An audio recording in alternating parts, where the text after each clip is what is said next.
Family runes. So we've got Honorbound, Demonic, Reptilian. These are only available during event periods, so you may or may not get them, or sometimes they're available from rewards or things like that, or sometimes you can get them in the shop. But typically, they're tied to a specific time period, and that's it. So here I've got a Reptilian rune, a Demonic rune, an Honorbound rune. There's only one Honorbound rune. There's an elite and a superior, potentially lower level ones, but it's always defense, attack, attack. And then I believe they're all damage pen, but I could be wrong.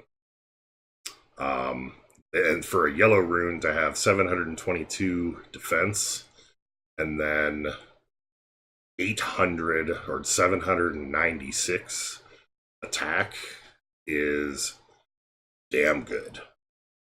So these runes are great. They're only equipable by the family that they're named for. So only an Honorbound hero, a reptile, a demon can equip these runes. Honorbounds are yellow only, strong defense as well as nice attack, very nice stats. The demon rune, I know they have red and blue. I think they have purple. I'm pretty sure, but I'm not positive. I just don't remember. They give 10% more damage per target debuff on basic attacks. They also have very strong rune stats, like even higher than Incineration and Corruption runes. Matter of fact, all of these do. And Reptile runes are blue and green. There might be a yellow. I don't remember for sure. But there's a chance to freeze or stone on basic attacks, which, once again, is just awesome. Of the three, the demon runes are probably the weakest, but they're all pretty good. So here, we've kind of got your run-of-the-mill average runes. These are going to be the stuff that comes from event rewards, quest rewards, PvP rewards, whatever. So you're going to see hero, community, healer, duelist, caster, like all sorts of stuff. Guild, anything like that. There's no hard and fast rule on these. They do tend to be consistent stat-wise for their level. So an elite hero has 649 defense, a superior hero has 552 defense, a superior healer has an attack of 607. We have a superior duelist has an attack of 607. These are all standardized, so for these, assuming all other things being equal, they should be about the same. Now, there's going to be exceptions, but they should be about the same. There's no correlation between the name and the stats or effects. Dungeon Boss doesn't play that. They're going to do whatever they want. So they can vary in quality, but they're almost always better stat-wise than crafted runes. Almost always. Not guaranteed. Some are significantly stronger or have rare effects.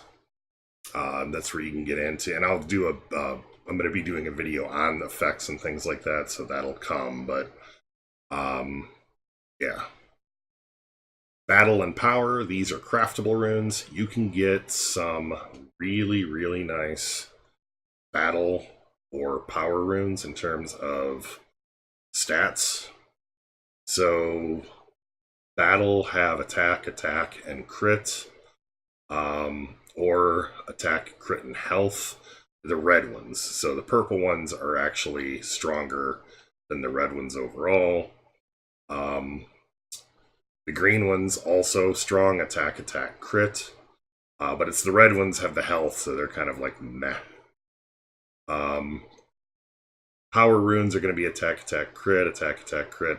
They're probably slightly different based on the colors. I didn't look at power runes across all colors, because I don't tend to use either of these very much anymore, although the elite battles I may, because they're good. I have a few of these that have really high stats.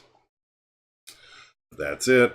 So these are all kind of decent to craft early on. they don't tend to be as usable long term. So once you start getting a bunch of event runes or reward, like PvP reward runes and things like that, you're going to stop using those as much. Vampiric or Soul Stealer Rune, these have a wide variety of stats based on their color. They all do the same thing though, they heal a percentage of the damage dealt. And this used to be where it was a chance to heal the damage. Now it's just flat up. You do the damage, you get this much back, full stop. Stats may vary, blah blah blah. So that's it. So there are some runes that were useful during an event. For example, the Stormcrow Rune against the Stormcrow boss. If you had a hero that had this, they would get double damage, and you would get double guild points for beating the boss if the hero had it. The Rogue Rune, I don't think is actually like that. I think that's just an oddball weird one, but it might have been tied to an event. I don't remember for sure. Some of these, it's hard to categorize these, so I just kind of threw them as best I could here. So if they're not absolutely perfectly categorized, then I apologize. The Giri Rune was in the Giri event. I miss Giri. Although I didn't miss the bosses when they came that way. They have good stats. And they are attack health, much like the Stormcrow Rune. Yeah, I mean, they have good stats overall. So they are not limited to a hero or anything like that. You can put them anywhere you like. And alright, so Miscellaneous Effects. So you may see a lot of these different things. Some of these are specific to runes that you can get via quests or events and things like that. Some of them are things that can come from crafting. But you'll see damage penetration, damage reduction, chance to burn, shock, poison, freeze, whatever, melee attackers, or chill, like anything like that. Chance to shock or purge a buff on hit, or burn on hit, or like a touch type thing. There's all sorts of runes kind of like that. They are almost always based on basic attacks. If they're offensive, they almost always require a basic attack.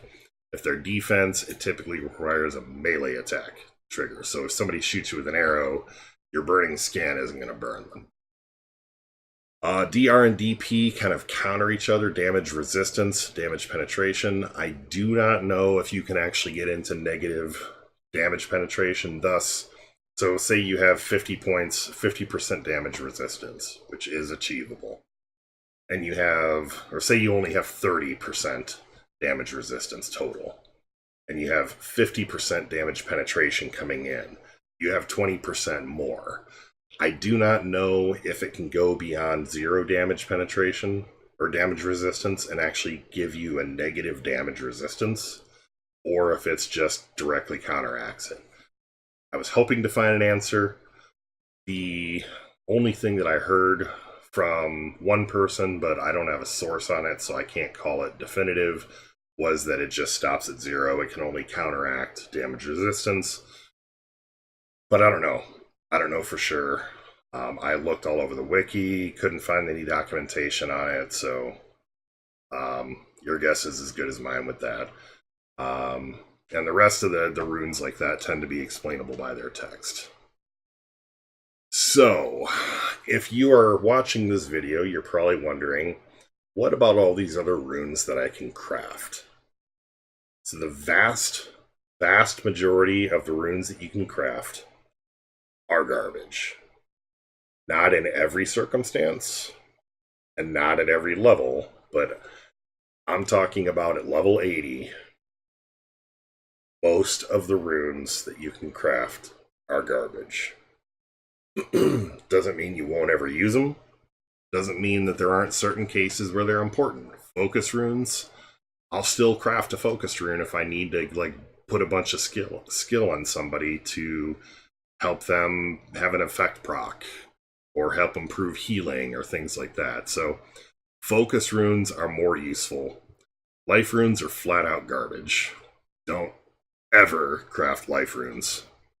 or use them or anything. There are a couple of heroes, Craw being one, Kozar being one, where they get special, like they get attack based on their health. It's not worth it. The exchange rate is too bad. The other stats you could be putting in their place are going to do a hell of a lot more. Moral of the story, don't use health runes. Don't use life runes. Precision runes, you're going to get crit, you're going to get attack, you're going to get potentially dodge or damage pen. Sometimes you'll use these, but you're going to use them very infrequently. So having a few around, not going to hurt. You're not going to want to craft a bunch of them. Tactics runes, kind of same thing. They're just a different color as equivalent. They provide crit and skill and attack. You might periodically use them. Don't make a habit of crafting them. Planning runes. So these you are definitely not going to use almost at all. Planning runes, damage reduction and damage penetration are very finicky. I will talk more about them in the video where I go over the effects and such. But let's just say that they're multiplicative, and unless you get several large amounts, it's not going to be the benefit that you're thinking, and you're going to get crushed. So damage reduction, damage penetration. The fourth stat is the only place you should be using runes that have damage penetration or damage reduction, not in the top. So don't use planning runes. Dodge chance, not right now. If dwarves ever become totally nerfed, you can start using evasion runes or elusive runes. But dwarves and Suke, these are undodgeable attacks. So you can have 100% dodge. Arya is still going to get smacked down by Valken, or Therind, or Dagrind, or Hagrim, or Rogar, or Dagon. Just smacked. So lower levels, you can get away with this some. If you happen to be defending against things that are not using, that are not dwarves or Hansuke, then you might be able to consider it, but you can't put them on defense doing that. You could max out your evasion or your dodge chance on an assassin team and just never use them against dwarves, which you wouldn't want to do anyways, but so, I mean, I won't say never ever craft one of these, but actually I will never ever craft one of those. Tactics, precision, planning, Aegis. Same problem with Aegis as planning is its damage resistance, damage reduction. You don't want that. Not on anything but that last stat. Even within that rune, you're not going to get the stated numbers. If that was the only one you had, this Aegis rune, you're not going to get those numbers. So that's it. I think this video has gone on way longer than I would have hoped. So yeah, this is almost an hour-long video. So if you made it all the way through, thank you. I hope it was helpful. I will come back and put together another video that talks more specifically about the effects, that talks about some of the status effects and some of the other game mechanics. But I think this video is really important for people that to really get an idea of what the runes are used for. So yeah, thanks for watching. I appreciate a thumbs up and a like, or a like and a subscribe if you haven't already. Tell your friends, tell your guildmates, and I will see you soon. Bye-bye.